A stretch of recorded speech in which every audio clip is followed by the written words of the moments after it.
Spoštovane gospe in gospodje, cenjene obrtnice, obrtniki, podjetnice in podjetniki, spoštovana gospoda, Branko Meh, Miran Grace, cenjeni ostali, visoki gosti, prisrčno pozdravljeni. Dovolite, da se najprej iskreno zahvalim za povabilo na današnjo slovesnost. Z velikim veseljem sem se odzval, kajti to je odlična priložnost, da vam izrečem priznanje, da se vam zahvalim za vaše dolgoletno odlično delo. To je seveda tudi priložnost, da se zahvalim za odličnih 45 let sodelovanja med mestno občino, prej občino Celje, zdaj pravzaprav 4 občinami in seveda med vašim stanovskim združenjem. Kako dobro je to sodelovanje, bo mogoče najlažje ponazoril, če povem dva primera. Verjetno tistega prvega ali pa enega izmed prvih, pa zadnjega.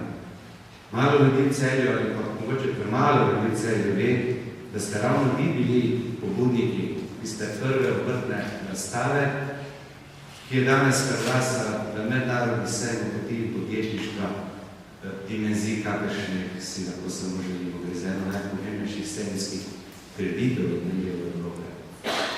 Naš zadnji skupni projekt je seveda sprejete strategije gospodarskega razvoja Celja do leta 2020, ki jo je mestni svet sprejel na seji 11. marca letos, ki je bila deležna zelo široke razprave, večjih javnih predstavitev, sodeloval je zelo širok krog ljudi, ključno vlogo pa je seveda pri nastajanju tega dokumenta odigrala ravno vaša zbornica.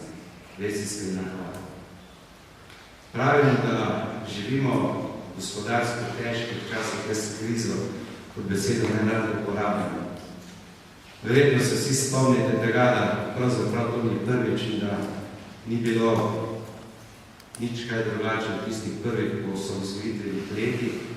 Pravzaprav smo danes v marsičem na boljše.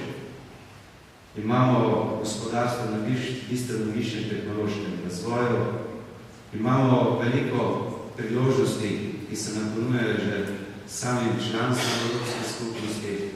Vemo, kaj je potrebno narediti za izboljšanje našega gospodarskega okolja, od spremembe trga delovne sile do olajšanja oziroma zmanjšanja birokratskih ovir, bolj prijazne davčne politike, do plačilne discipline, do pravne varnosti. To so pravzaprav ukrepi oziroma stvari, na katere vi, obrtnice, obrtniki, podjetnice in podjetniki opozarjate tiste, ki bi morali to slišati že praktično osamosvojitve dalje. Če rečem, da smo občine vsaj koliko toliko zadovoljivo upravili potem svojo nalogo, je pa res, da so naše pristojnosti zelo, zelo omejene, pa verjetno ni pretirano na našim ocenama, kateri spito država pada resnično na celi črti. Čeprav se vedno pogovarjamo in se pravzaprav vsi strinjamo, da je res to potrebno narediti, se na koncu koncev ne zgodi nič. Jaz vas občudujem, da imate še vedno voljo in energijo, da opozarjate na vse skupaj. Sem prepričan skoraj, da bi upal staviti, da tudi v bližnji prihodnosti, tej volilni kampanji, ki se bo vsak čas začela, pravzaprav gospodarske teme ne bodo v ospredju, da se bo zopet več govorilo o socialni državi, o tem, kdaj, kje, komu in koliko dati, kakšen socialni transfer in podobno. Če je kdo, potem ste zagotovo vi tisti, ki veste, da je najboljši in najbolj učinkovit socialni transfer služba s primernim plačilom. Jaz ne vem, ali se vsi ti profesori, ki zadnje čase vstopajo v politiko, sprejemajo, upravljajo najvišje politične funkcije, prihajajo kot velike zvezde na sprednja vrata in odhajajo na zadnjih vratih v tišini umirajočega ne zavedajo, da si Slovenci in Slovenke pravzaprav ne želimo živeti v državi, v kateri bo živelo polovico ljudi ali pa še več različnih socialnih transferjev. Želimo si državo, v kateri bodo ljudje imeli delo, državo, v kateri se bodo ljudje lahko z vlastnim delom poslužili za človeka dostojno življenje. Ali se vseh teh, kdaj kdo vpraša, kakšno popotnico dobi mlad človek, ki zaključi svoje izobraževanje, uspešno ga zaključi, potem pa začne svojo poklicno kariero na zavodu za zaposlovanje. Prepričan sem, da je pri nas v Celju tako drugače. Mi smo vedno tudi malce drugačni, pa saj to poskušamo biti. Mesto je razvojno naravnano, dokazali smo, da znamo izkoristiti priložnosti, ki jih ponujajo različni evropski skladi. Imamo dolgoletno, kako industrijsko, obrtno tradicijo, gospodarstvo še vedno toliko ekonomsko zdravo, obrtno podjetništvo sta odlično in znamo stopiti skupaj takrat, ko je potrebno. V naslednji finančni perspektivi se obetajo boljši časi za obrtno podjetništvo.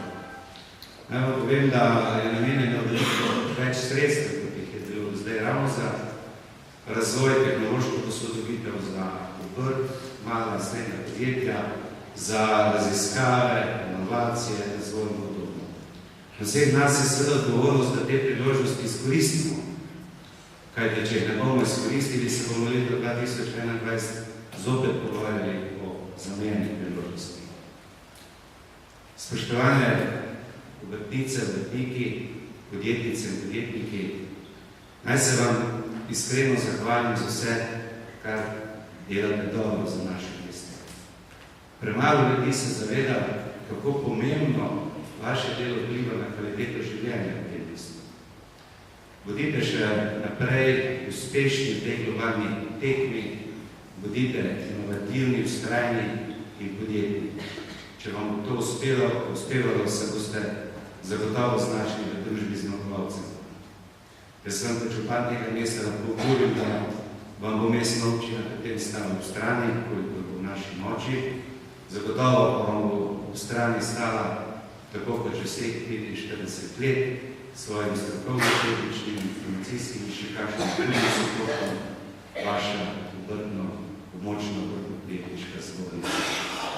Čestitam tudi vsem nagrajencem, želim vam prijetno praznovanje in še veliko uspešnih let. Hvala lepa.